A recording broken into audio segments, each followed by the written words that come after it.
Mama Olive Lembe mwasi ya Kabila alobi malamu na koki koyebisa bino bakombo ya ba opposant nyonso babandaki koya kolembola basani ya mobali na ngai ti lelo bande ko na libanda bola nanga ti lelo soki Olive Lembe azali kolanda ngai nazali koloba tanga bakombo ya ba opposant wana bayaki chaque fois bazali koya epa ya mobali no ezana kinga kati lokola bangumba maka bazali ko ngumelele lokola mokonzi lokola nzambe po bayebi ke kuna na kati liste de pe bango nyonso babanda kozwa bambongo wana nazala kane sengo nazali ko beta tolo à part moi na mboka Valentin Mubake na ba bêtise pamba wana ko kendete parce que on sait qui est Kabila na Congo démocratique représente quoi un criminel de sang, un criminel économique azali ko représenter le comme côté Chilombo n'est pas dans une souveraineté. Chilombo n'a pas l'émanation du peuple. Chilombo, c'est dans une nomination.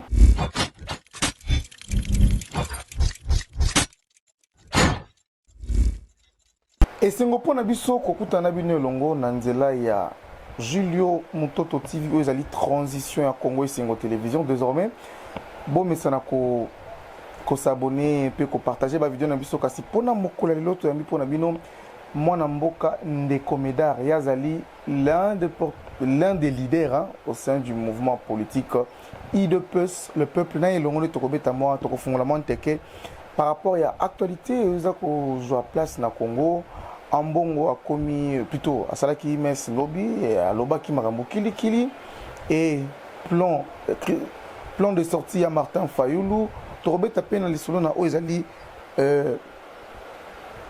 programmation, il y a projet mon président on a fait la vidéo et c'est là je crois 4 mois ou 5 mois où explicita qui mécanisme ni toriko bimsamboka na bombo ceux qui ba politiciens au bazana pouvoir bazolonga ko kate bango na opposition mais kasina ilongo toko ba ko beta pe moi masolo mike na o Italie pe sur le plan comportemental il y a bande ko UDPS na FCC la manière dont on gérer mboka Mwana Mboka Ndeko Médard mbote mbote mopanzi sango na pesio mbote nazali ko pesa mbote na balandi na biso na nzela ya mopanzi sango mbote na binonso Ndeko Médard to fungoli émission bala moko to bandiango parce que estengeli to lobelango sortie plan de sortie de crise au Martin Fayulu a proposé et posé problème président Honoré Ngwanda à lobby que non plan on a et connaître le problème parce que na Katinango ils ont juste rapprochement à la Mouka vers FCC parce que na Katia plan on a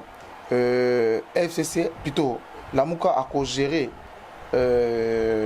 comment on appelle ça structure wana mais bah, en collaboration en quelque sorte avec le gouvernement en place tandis que la Mouka a reconnaître était Félix comme étant président. Merci mopanzi sango nazali na esengo ya mutuna wana pona nini balandi bola na ngai malamu Ndeko Fayulu azalaki ko réclamer vérité des urnes alobi yende muta longaki etumba munene ya maponami alors tangu ya longi yango mbala nyonso vérité des urnes nga mutu na longaki Chilombote quelque part Ndeko Fayulu aye koloba non et kozala malamu to sala vraiment organe moko pour un renforcement ya ba institution oyo ya kati ya ba oyo balongi po ye aingira kati nango donc akambango tango lobi yango elingi kolobani c'est-à-dire ozali ko reconnaître mutu oyo bandaki kondimate kazali président de la République na kati ya fausseté wana ozali na kati donc eloko wana ezalaki kitoko te basala ka boy soki oza déterminé pe olobi ke victoire ezali ya ngai okosala nini nyonso ezoleka na ngambo mususu etali yote na ngambo wapi na ba o nyonso bazalaki bon nazali ko pesa faute te parce que bango nyonso bazalaki ba accompagnateur na processus électoral ya M. Kabila oyo moko yebi ke biso to benga ngo parodie électorale c'est-à-dire transparence ezalaki te soki transparence ezali na kati élection tozali na koliki ya ke nyonso o résultat ko pesa biso élection ezali ya solo mais le kola ezalaki malamu te ya zo réclamer d'abord vérité des urnes atako nyonso oyo Chilombo bandaki ko sala eza eloko ya pamba elingaki te ya loba bongo tangu ya lobi bongo c'est-à-dire asi akuyaki ezali mabe ezali malamu te yeba kotika lolenge wana mais na komona mboka na biso Congo démocratique parce que lobi eloko moko kitoko lobi ke plan de sortie ya crise autozana na Congo démocratique pona nini mutuna no eza malamu elingi koloba boye Congo démocratique na ba élection yo ezali yango te ezali mawa na soni komona yango parce que na lobby parodie électorale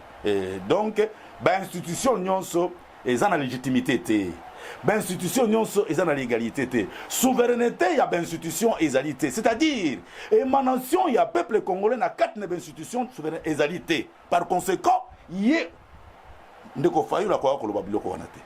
Ya lokola muto azokende kongumelela muto yo omoni ke ayibaki ozokende kongumelela ye. C'est-à-dire yo pe komi muyibi lokola ye. Ceux qui ozo reconnaître élection te. Pona nini koloba biloko mundenga wana. C'est-à-dire yo pe ya solo ozalaki na bango, vous êtes toujours dans la liste des pays ya Monsieur Kabila.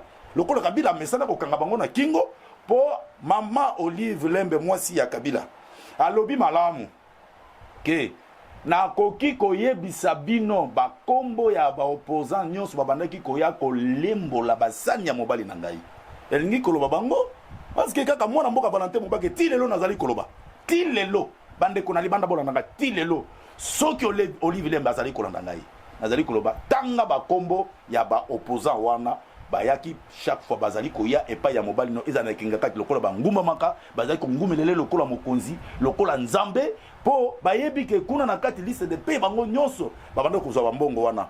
Mais nazali koloba avec toute assurance nazala kanesengo nazali kobeta tolo à part moi na mboka Valentin Mobake na ba bêtise pamba wana ko kendete parce que on sait qui est Kabila na Congo démocratique représente quoi? Un criminel de sang, un criminel économique azali ko représenter le comme côté. Alors biloko wana ndeko fayula lobaki ezali atane sikate. C'est-à-dire ya salaki mbeba malamu ayebaki te ke sango na lobi ça sali nini amatisi chilongo bongo tango bando senga vérité des urnes tina nango ezalaki nini akolo ba eloko wana te.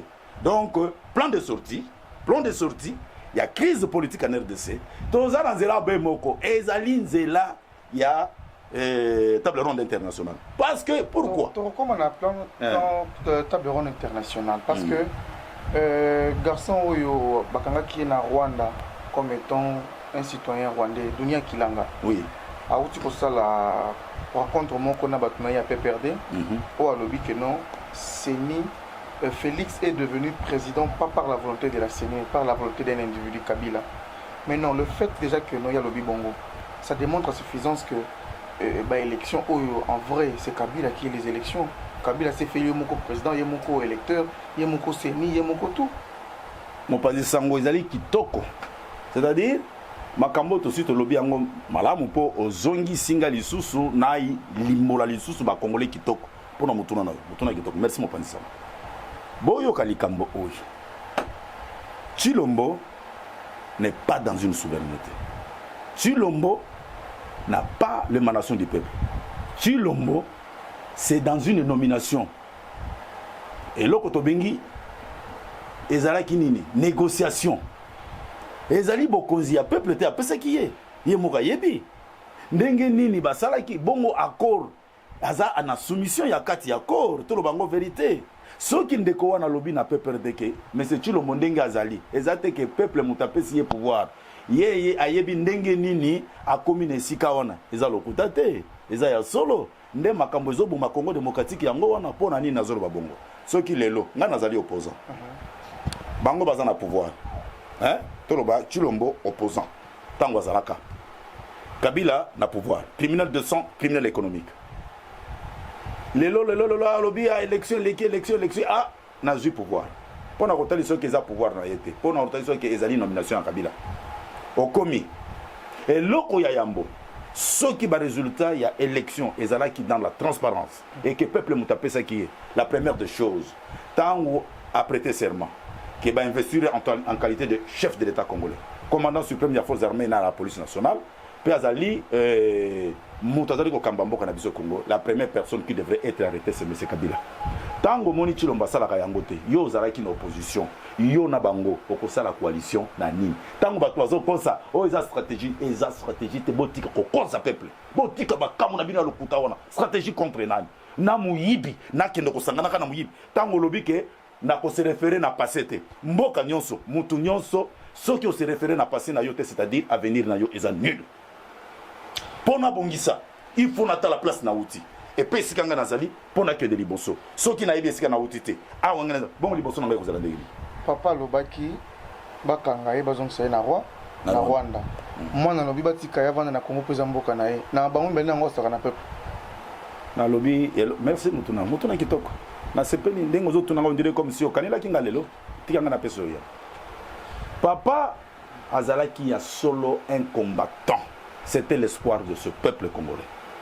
Tshilombo n'était pas au pied ndenge biso to vandaki na se makolo Etienne Tshisekedi koyekola lokola professeur na kati ya classe azali kotangisa biso yete toloba ya solo bandeko ezali likambo ya fanatisme te ya tribalisme te ya amitié te tozolo babo solo ya mboka na biso Congo démocratique tant oyo tosali na kati ya IDPS pe tozoko koba na vérité parce que IDPS de l'autre ba oyo ezali bo moko oyo pe ya solo espoir ya peuple congolais c'est l'IDPS le peuple avec monsieur Valentin Mobake biso nous tozui récépissé mokolo moko Tshilombo avec IDPS Tshisekedi Tshibala avec IDPS Tshibala yo kaka Valentin Mobake avec IDPS le peuple elingi kolobani nana za na vrai IDPS d'abord le nom signifie et la qualification est claire alors qu'est-ce qui se passe ndenge salami bongo ndeko oyo Jano président Meda pesa biso moi Maé, le fongola biso. C'est-à-dire, IDPS est une des mécanismes à l'objet. IDPS est Etienne Tshisekedi de Koufa. IDPS Tshisekedi n'est commis sur les fils. Voilà, c'est-à-dire il y a ceci. Tango Etienne Tshisekedi a Koufi. Papa, paix en son âme. Tango Etienne Tshisekedi a Koufi. Yeba yango, IDPS ya Tshibala, pardon, ya Kibasa. Na oyo, moi na président nanga ya Bandeko Kamba. Etienne Tshisekedi tozalaki ko travailler na agrément moko Kibasa na IDPS Etienne Tshisekedi na IDPS ils allaient continuité à lutte exactement pour tout comme en état de droit et démocratie banda na mboka Etienne Tshisekedi akufi au lieu de continuer dans le même système ya lutte wana Tshilombo lingi yango te Tshilombo est l'auteur d'aller consulter Kabila en qualité ya marionnette na ye po bazala longo batu ya lolenge moko ministère il y a intérieur na secrétariat général il y a parti politique il y a chargé de parti politique il ne peut se rien au Koufa non c'est un travail abattu par les baobas congolais autokoki ko bungisa yangote c'est l'espoir de tout un peuple malgré ils sont na monsieur Kabila balobi non to kopesa récépissé c'est-à-dire ils vont travailler tous ensemble na biso na yi récépissé toujours reconnaître ngo na agrément kaka o wanezali likolo na batu nyonso i Tshilombo azana récépissé na IDPS Tshisekedi Tshibala IDPS Tshibala Valentin Mobake et la première personne à soi qui récipissait c'était Valentin Mobake vers 22h pour bazotala après cette heure ici on peut donner qui encore l'IDPS tolo bango muta ko contredire nga ngate o ya ko contredire nga asenga nga émission to pa pour ngwa le kuta bazoli ko lobana biso alors qu'est-ce qui se passe Valentin Mobake a joué tant Valentin Mobake avait dit non on ne peut pas laisser l'IDPS comme ça to ko tikango travailler aussi pour la famille Etienne Tshisekedi bapesi Tshilombo bapesi récépissé IDPS Tshisekedi nde baye ko silisa na mutu na bango Tshibala parce que ce sont des pions ce sont des marches de pied de M. Kabila il fallait yepe asa nini azuipe nde bapesi mais comment na boye vérité ya IDPS na bo solo continuité ya lutte ata tozoloba parce que batu mingi balobaki na biso nde komedar po na nini bo garder kombo ya IDPS n'est pas à caractère familial l'IDPS oyo eza na continuité le lobiso totika na IDPS le peuple la véritable ezali patrimoine ya peuple congolais ezali parti ya peuple congolais eza ya famille te eza ya monoko ya mboka te eza ya poche ya mutu te ezali contribution ya peuple nyonso pona peuple congolais nyonso oyo alobi changement est vivement souhaité dans une forte démocratie pour que le Congo éthique à la nini ezala état de droit c'est ça IDPS le peuple totikali nango ezali pona continuité wana mutu akosote ko IDPS eza pona mutu tala ndenge tozwaki lolenge ngototamo ndenge jeu politique salami ambongo à lobby na Félix lobby gratuité ko poser problème le lobby na basali marche bana ba école catholique ambongo a beaucoup dit de choses hein, par rapport à lobby wana na messe na e otala kiango IDPS le peuple a retrouvé nini ya malonga na kati ya discours wana c'est bon bien IDPS kolobani soki gratuité yango wana résultat déjà imani et bandi ba préparer que l'eau attends qui c'est dans la constitution nazali ko kamwa vous n'avez aucun budget 10 milliards déjà non non na 15 millions non à gratuité gratuit yo kate ba kabele boni 15 millions ceux qui enseignement ils ont 2 milliards 640 millions et kokana 15 millions Congo démocratique na yo kangai mopanzi sango yo kangai bazo tambola na bamituka na bango na sima ba coffre na bango ba 15 millions ezali soki yo ko sala masano no ko tambola kuna na Macron bango nde bato bazo piller Congo démocratique la partie est de la République baza na kati même des honoraires même en cours des responsables même de la communauté internationale. La communauté internationale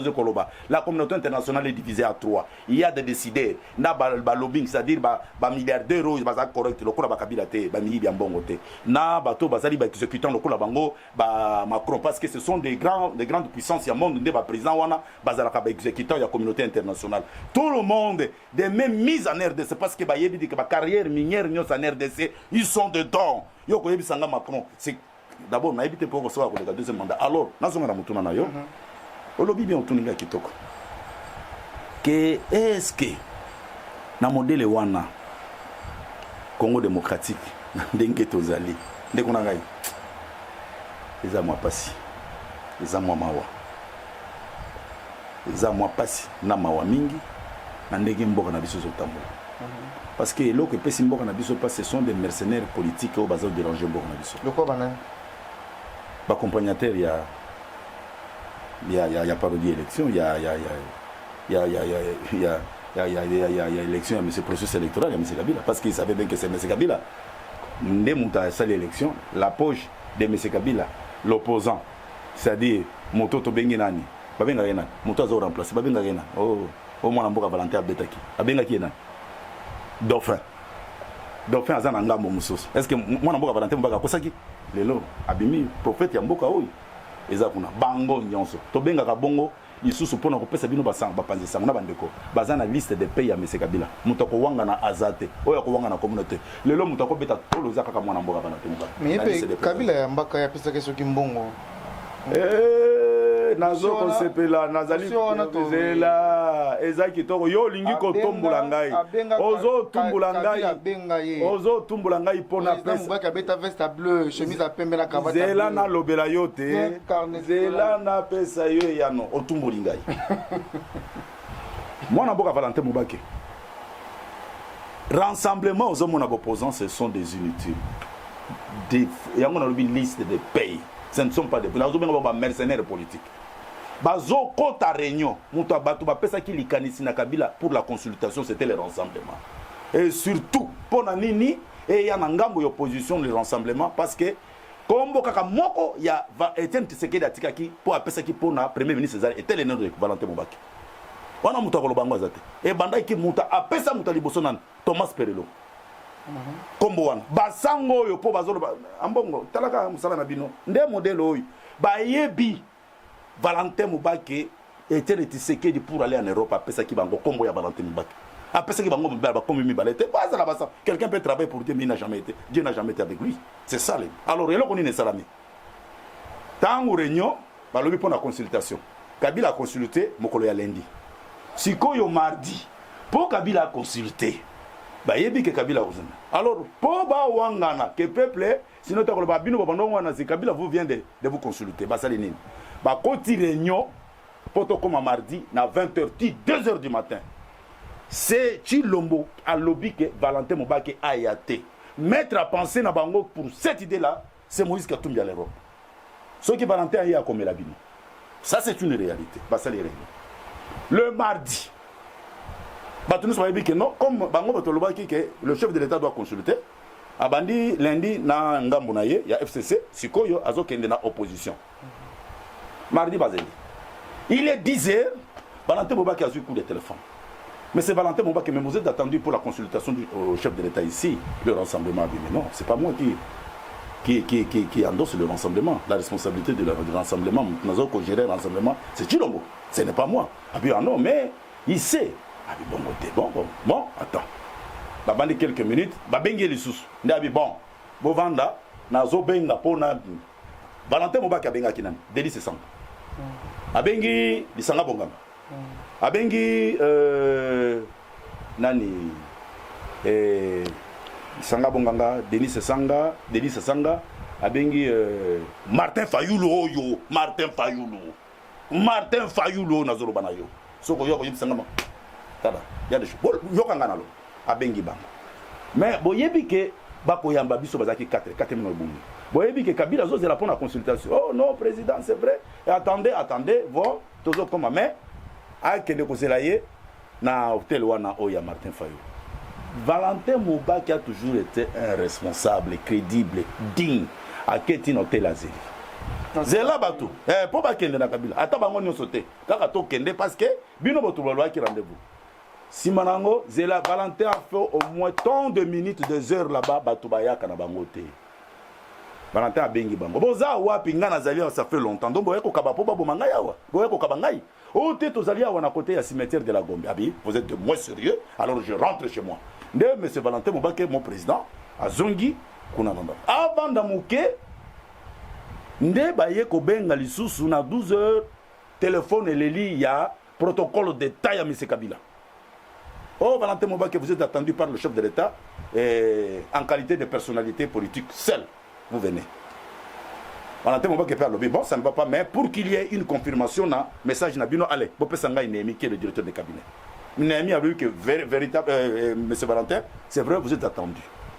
En qualité de personnes politiques, donc la politique, yé moko, personne politique, celle yé, Valentin a commis. Valentin a commis, non. Et d'ailleurs, bon, tout le monde, autant que Bazali, qu'on nomme même premier ministre, il faut pas consulter, yo.